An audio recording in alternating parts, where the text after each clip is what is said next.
তো আমি আসলে বোঝাতে চাচ্ছি যে শেখার কিন্তু শেষ নাই। অসংখ্য জিনিসপত্র আছে, অসংখ্য ট্যাগ আছে।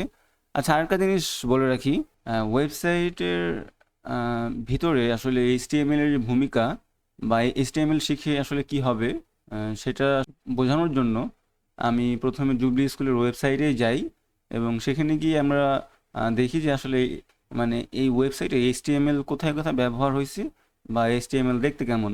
ঠিক আছে, আমি হচ্ছে জুবলি স্কুলের ওয়েবসাইট এখানে খুলে রাখছি, এখানে দেখতে পাচ্ছেন আশা করি। তো আমি আসলে এই ওয়েবসাইটটা ওপেন করলাম, তার কারণটা হচ্ছে যে আমি বোঝানোর চেষ্টা করব যে আসলে এখানে এইচটিএমএল কোনগুলোকে বলা হচ্ছে বা এইচটিএমএল কি। ঠিক আছে, বা আমরা যে এইচটিএমএল শিখবো আসলে এইচটিএমএল এর কি কি শিখবো, আর এই ওয়েবসাইটে এইচটিএমএল কোথায় কোথায় ব্যবহার হয়েছে।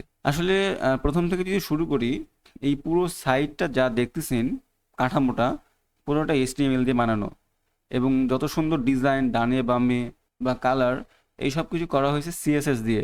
তো আমরা সিএসএস শিখবো পরে, আমরা স্টেপ বাই স্টেপ শিখবো। প্রথমে এইচটিএমএল শেখা শেষ করব, তারপরে আমরা সিএসএস শুরু করব। তো এইখানে এই ওয়েবসাইটে যদি সোর্স কোড দেখতে চান, সোর্স কোড মানে এইচটিএমএল কোড যদি দেখতে চান বা আর কি কি কোড ব্যবহার হয়েছে সব দেখতে চান, তাহলে আপনাকে মাউসের রাইট বাটন ক্লিক করে এই যে ভিউ পেজ সোর্সে ক্লিক করলে আপনি দেখতে পাবেন যে এই পেজের যতগুলো কোড আছে সব দেখতে পাচ্ছি। তো এইখানে যতগুলো কোড দেখতে পাচ্ছেন সবগুলো এইচটিএমএল। ঠিক আছে, আর হচ্ছে নিচে কিছু কোড আছে, এগুলো জাভাস্ক্রিপ্টের কোড, আমরা এগুলো দেখবো না, আমরা এইচটিএমএল থেকে শুরু করব। তো এইচটিএমএল মানে বোঝার একটা সহজ ফর্মুলা হচ্ছে যে এইচটিএমএল ট্যাগের ভিতরে যা আছে সব এইচটিএমএল কোড, সব এইচটিএমএল কোড। এখন এখানে আমি একটা জিনিস দেখানোর জন্য ওপেন করলাম, সেটা হচ্ছে যে এই ওয়েবসাইটের মধ্যে কোন কোন জিনিসগুলো সব থেকে বেশি কমন বা কোন কোন জিনিসগুলো বারবার রিপিটেড করা হয়েছে। যদি আমরা ওয়েবসাইটে আসি, তাহলে দেখতে পাচ্ছেন যে এই ওয়েবসাইটে অসংখ্য টেক্সট মানে অসংখ্য লেখা এবং অনেক অনেক ছবি আছে।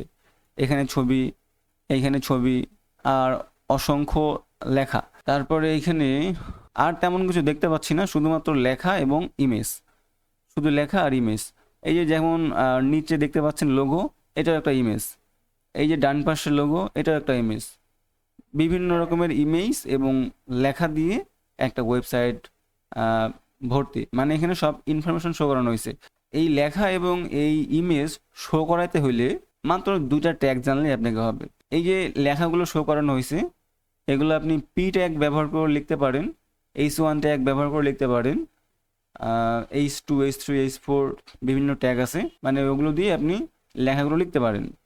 আর এই যে লেখাগুলো সব হচ্ছে প্যারাগ্রাফ, তো এগুলো পি ট্যাগ দিয়ে লেখা হয়েছে। যদি একটু দেখি আমরা ইন্সপেক্ট করে, দেখতে পাচ্ছেন এখানে পি ট্যাগ, এই পি ট্যাগের ভিতরে স্প্যান ট্যাগ নেওয়া হয়েছে, তার ভিতরে ইমেজ এবং এই যে টেক্সট মানে লেখাটা দেখতে পাচ্ছি। তো আমি আসলে বোঝাতে চাচ্ছি যে শেখার কিন্তু শেষ নাই, অসংখ্য জিনিসপত্র আছে, অসংখ্য ট্যাগ আছে। আচ্ছা, আরেকটা জিনিস বলে রাখি, যখন আমি ট্যাগ বলবো, ট্যাগ মানে কিন্তু আপনাদেরকে এটা বুঝতে হবে, মানে ট্যাগ বলতে এটা বোঝায়, যেমন এটাকে বলা হয় পি ট্যাগ। আমার কার্সর যদি লক্ষ্য করে দেখেন, পি, এটা হচ্ছে পি ট্যাগ। তার উপরে দেখতে পাচ্ছেন ডিভ, এটা হলো ডিভ ট্যাগ। তারপরে H1, মানে যখনই ট্যাগ বলবো তখন ভাববেন যে আসলে এগুলোকে বোঝানো হচ্ছে, এগুলোকে ট্যাগ বলে। তো একটা পি ট্যাগ নিছে, সেই পি ট্যাগের ভিতরে টেক্সট লেখা আছে। তারপরে আমি যদি ইমেজে, আচ্ছা ইমেজ যদি খেয়াল করে দেখেন, এই ইমেজ যে শো করানো হয়েছে, এই এই ইমেজ শো করানো হয়েছে একটা আইএমজি নামে একটা ট্যাগ আছে, সেই ট্যাগ দিয়ে ইমেজ শো করানো হয়েছে। মানে এইরকম যেসব জিনিসপত্র খুব বেশি ব্যবহৃত হয় ওয়েবসাইটে বা ওয়েবসাইট বানাতে হলে, যেগুলো লাগবেই মাস্ট, সেগুলো নিয়ে আমি আলোচনা করব। এবং এইচটিএমএল এর অনেক কিছু শেখার আছে, অনেক অনেক ট্যাগ আছে, সব কিছু ট্যাগ নিয়ে আমরা আলোচনা করব না, সব কিছু জানার প্রয়োজন নেই। যেগুলো শুধু মাত্র প্রয়োজন সেগুলো শুধু আমরা জানার চেষ্টা করব। প্রয়োজনের শেষ নাই, জানারও শেষ নাই। আমরা প্রথমে এগুলো দিয়ে শুরু করি, তারপরে আপনি যখন বুঝতে পারবেন তখন ধীরে ধীরে অনেক অনেক অনেক অনেক ট্যাগ জানতে পারবেন বা শিখতে পারবেন নিজে থেকে, যদি ইচ্ছা থাকে আপনার।